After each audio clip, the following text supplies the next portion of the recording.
Voting हो चुकी है, जनता का फैसला ईवीएम में कैद है।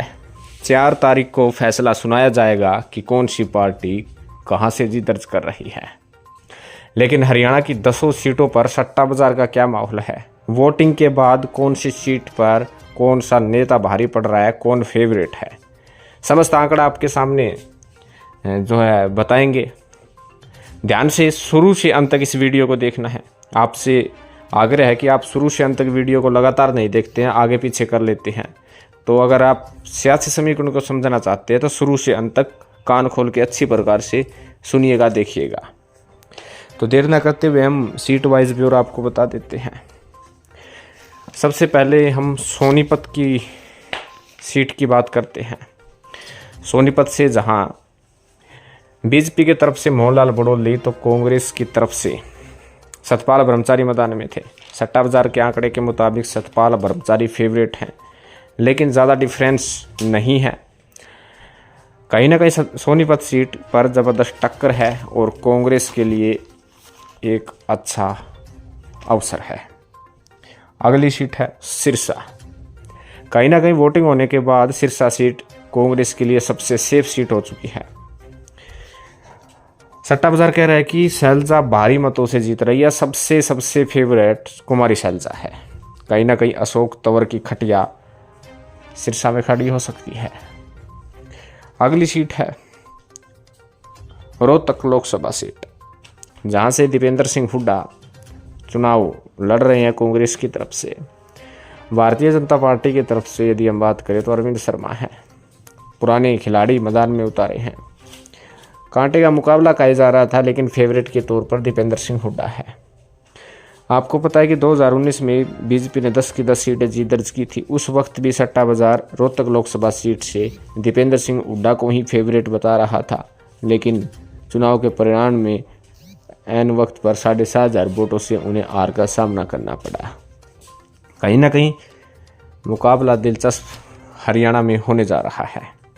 अगली सीट हिसार है। हिसार सीट पर सियासी मायने काफ़ी कुछ कह रहे हैं, लेकिन सट्टा बाजार जयप्रकाश को फेवरेट मान रहा है कि जयप्रकाश फेवरेट हैं। हालांकि काफ़ी राजनीतिक पंडित ये कह रहे हैं कि रणजीत सिंह चौटाला भारी बढ़ते हुए नजर आ रहे हैं। आदमपुर, हिसार, आसी व बवानी खेड़ा पर रणजीत चौटाला बढ़त ले रहे हैं, तो उचाणा, नारनौंद और उखलाना में जो है जेपी बढ़त ले रहे हैं। लेकिन उचाणा में विशेष तौर पर कितनी बढ़त जेपी लेंगे ये देखने वाली बात होगी, लेकिन सट्टा बाजार जयप्रकाश को फेवरेट मान रहा है। अगली सीट गुड़गांव है। गुड़गांव की बात करें तो यहाँ पर फेवरेट के तौर पर राव इंद्रजीत सिंह को बताया जा रहा है कि राव इंद्रजीत सिंह काफ़ी वोटों से आगे है, भाव में भी लो पोजीशन में है। अम्बाड़ा की बात करें तो अम्बाड़ा में जिस प्रकार से शहरी जो सीटें हैं, शहरी सीटें काफ़ी हैं अम्बाला में, जिसमें यमुनानगर, अम्बाला कैंट, जगाधरी, नारायणगढ़, ये काफ़ी शहरी इलाका है। शहरी इलाकों में बीजेपी पैर पसारे हुए। सट्टा बाजार अम्बाड़ा में जो है बंतो कटारिया जी को जो है फेवरेट मान रहा है। फरीदाबाद की बात करें तो फरीदाबाद में चुनाव से पहले लग रहा था कि कांटे का मुकाबला है, दिलचस्प मुकाबला है, आर पार की जंग है, लेकिन चुनाव के बाद यहाँ पर फेवरेट जो है कृष्णपाल गुर्जर को बताया जा रहा है।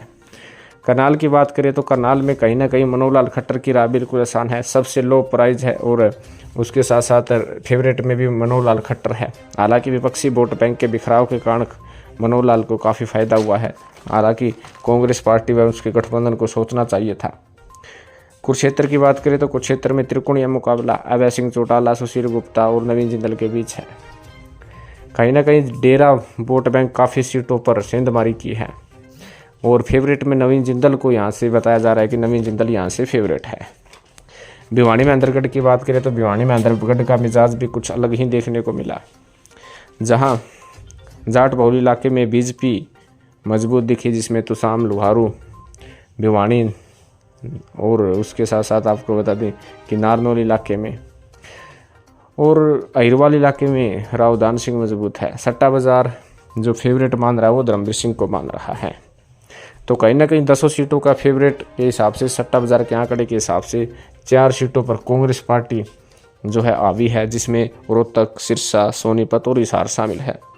और 6 सीटें जिसमें गुड़गांव, करनाल, अम्बाला, कुरुक्षेत्र, फरीदाबाद, भिवानी, महेंद्रगढ़ ऐसी सीटें हैं जहां पर बीजेपी पार्टी को फेवरेट माना जा रहा है। तो कहीं ना कहीं 4-6 के हिसाब से ये आगे बढ़ रही है। आपको बता दें कि हरियाणा में 10 की 10 सीटों पर पिछली बार बीजेपी ने कब्जा किया था, लेकिन अब की बार 10 की 10 सीटें आती हुई नज़र नहीं आ रही है। वोटिंग प्रतिशत में कमी एक बड़ा खतरा पैदा कर दिया है। तो आपका इस विषय में क्या कहना है, कमेंट जरूर करें, चैनल को जरूर सब्सक्राइब करें। धन्यवाद।